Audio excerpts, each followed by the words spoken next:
So today I am announcing 6 additional measures. A Canadian language benchmark, CLB, level 7 for university graduates and CLB 5 for college graduates will be required for anyone applying for post-graduation work permit on or after November 1st of 2024. We know that people that can speak the language are better equipped to succeed in Canadian society. For prospective students applying on or after November 1st, post-graduation work permit eligibility will depend on the level of study.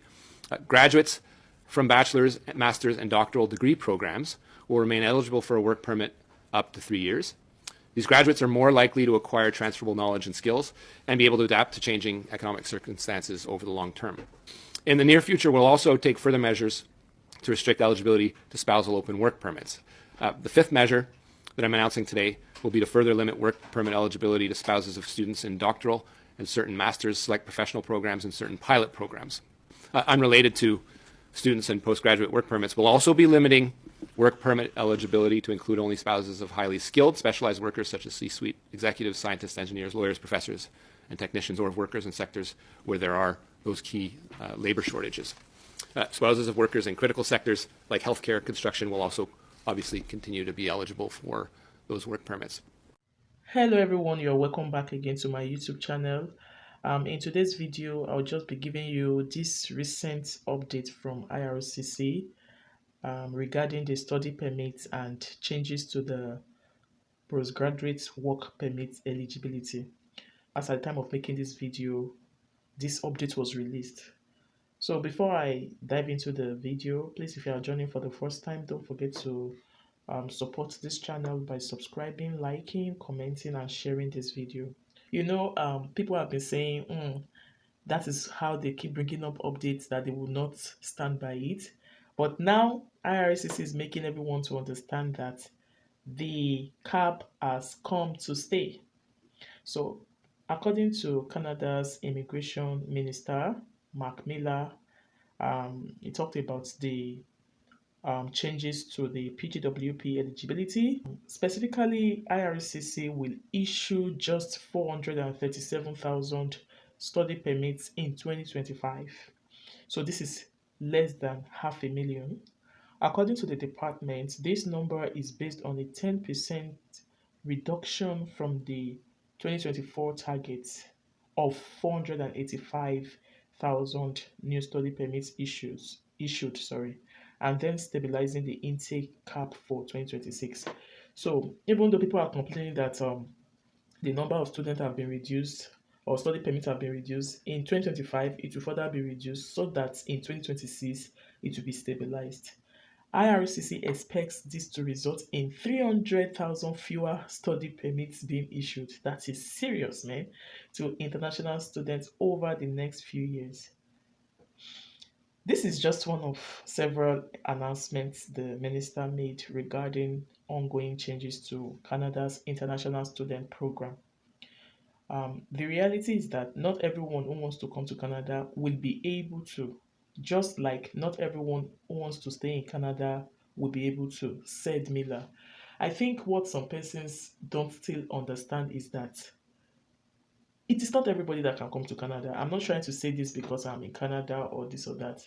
There are some things that no matter how you try, it will just be difficult. So the IRCC minister is just making it clear that it is not everybody that will come to Canada. And this is what some persons have been fighting for, especially the citizens of Canada. Let me not generalize it. Some citizens of Canada, permanent residents of Canada, they've been fighting for this thing over the years that they don't have jobs anymore because um, international students come and they don't want to go back. You know, I do follow up these debates, but most times I don't like to really talk about it again. So, our immigration system must preserve its integrity and be well managed and sustainable. And as we look forward, we will do everything it takes to achieve that goal and set newcomers up for success. So, now let's talk about the master's and PhD students. If you want to study masters and PhD, you will now require PAL, provincial attestation letter. The updated cap will now include master's and doctoral students who will no longer be exempt from obtaining a provincial attestation letter. And lately, what I've been hearing is that it is not even easy to get this PAL. But what the IRCC minister wants is just a way to, put a cap to students internationally. So they don't really care what it takes you now to get all these things. Their aim is just to reduce the number of study permits, PGWP, like that. The department says it will be receiving approximately 12% of allocation spaces for these students in recognition of the benefits they bring to Canadian labour market. PALs were introduced earlier this year for many college and undergraduate students to help IRCC verify their applications are genuine and stabilize the number of students permits issued. Initially, it was for undergraduate college students, but now it's now extended. So now let's go to the changes to PGWP eligibility. It said additionally, more changes have been made to eligibility requirements for a post-graduation work permit, also known as PGWP. Applicants will now be required to demonstrate a CLB, that is Canadian Language Benchmark, score of 7. Honestly, when I saw this thing, I opened my mouth. I was like, what? What? So now you have to do the English language test or the French language, whichever one. So if you are um, under the postgraduate work permit, you will now be required to demonstrate a CLB score of 7 for university graduates and a CLB of 5 for college graduates who apply after November 1st. So if there's anything you can do before November 1st, then you will be exempted from this um, updates or from this requirement. But from November 1st moving forward, you will have to show your um, CLB. So 7 for undergraduates, that's university graduates, and 5 for college graduates.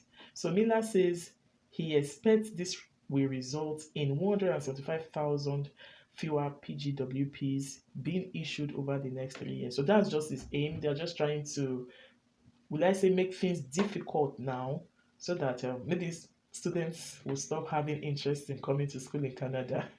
I think so. Wow.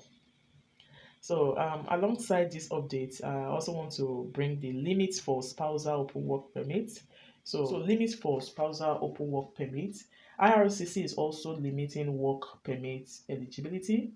Later this year, to spouses of master's degree students whose program is at least 16 months in duration. So this will also result in 50,000 fewer spousal work permits being issued over the next 3 years. Honestly, they are serious this time around. Before now, they will bring a policy and before you know it, they will change it. But now, it's looking like it has come to stay. But spousal open work permits will also be limited to the spouses of Canadians or permanent residents who are employed in critical work sectors. So this means that it is this spousal open work permit will mainly be for PRs or Canadians who maybe their spouses are working, not just working, critical work sectors. Now let's look at the impact of this on temporary foreign worker program, that is TFWP. Canada's unemployment rate has been climbing since April 2023. If you watched my last video on my 1 year stay in Canada, I mentioned it. The unemployment rate is high. So, and that April 2023 was like the time I was preparing to come. So they said from that time, it rose to about 1.5 percentage points over that period. Okay. ESDC, that is Employment and Social Development Canada, says the overall unemployment rate has risen from 6.4% to 6.6%. And in August 2024, which was like last month, as at the time of making this video, There were like 1.5 million unemployed people, an increase of 60,000 in brackets plus 4.3% from the previous month. You know, when we that in Canada are saying unemployment rate is high, sometimes people think we are trying to over exaggerate. Some people say it's because you guys are now there, but this is coming from IRCC now. You can imagine 1.5 million unemployed people in Canada. The measures announced today aim to curb the volume of temporary students in Canada on work permits in the near future. So, this is a question for you people to answer. You people listening to this video, do you think government putting a cap on international students, making changes to PGWP eligibility, do you think is going to help Canada? Do you think it's for the good or it's for the bad? Kindly let me know in the comment section. So let's continue, guys. Um, Minister of Employment, Workforce Development and Official Languages, Randy Boisonot, spoke alongside Minister Miller and echoed many of his earlier remarks surrounding the intent of the Temporary Foreign Worker Program, TFWP. He said the TFWP should be the last resort measure and should never be used to replace Canadian workers or suppress their wages. I think at this point I would say, may God bless this man, this Boisonot. Though it may sound like it's not being fair, but that's the truth. You know, we have permanent residents here that really went through the thick and thin to come here, and some of us are still struggling. Then one temporary person, temporary foreign worker, maybe that came as a visitor, will just come and will just have a good job. Meanwhile, so in a way, it's not balanced. I know, yes, some persons will attack me in the comment section, but let's call a spade, and let's cut cutlass a cutlass. So I think I totally agree with Bowser Not, and it's my opinion. So everyone has his own own opinion. Get so you using this TFWP to get a job should never be your last, or should be your last resort rather, and should never be used to replace Canadian workers or to suppress their wages. They will tell you any amount they can accept. So this will not make the real Canadians or the PRs or citizens to start settling for any amount, because when others are saying they are okay with any wage or any salary they are being paid, who are we not to say, you understand? I hope you guys are getting this point. So still, Minister Boazano noted that 99% of economic growth in Canada is dependent on immigration, and that's true.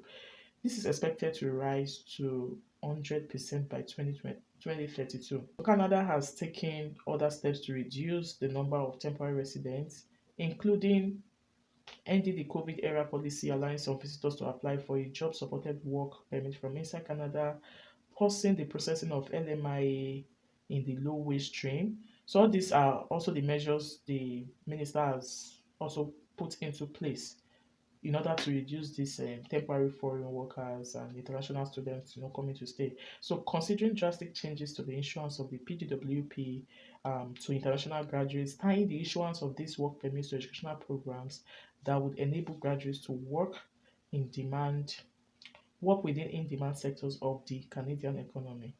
So, in conclusion, Minister Miller has previously stated that he is also open to looking at options to address permanent immigration levels to Canada. That's the good thing about this. While they are trying to scrap some things or put a cap on this, they also want to create another way out to, help the system. So the changes he was considering will be significant and not simply cosmetic. And then from these updates, they said more information will be coming up. So I will try my best to update you guys. Thanks so much for watching and listening. More of listening though. Yeah. And I hope to see you all in my next video. Stay blessed. Bye.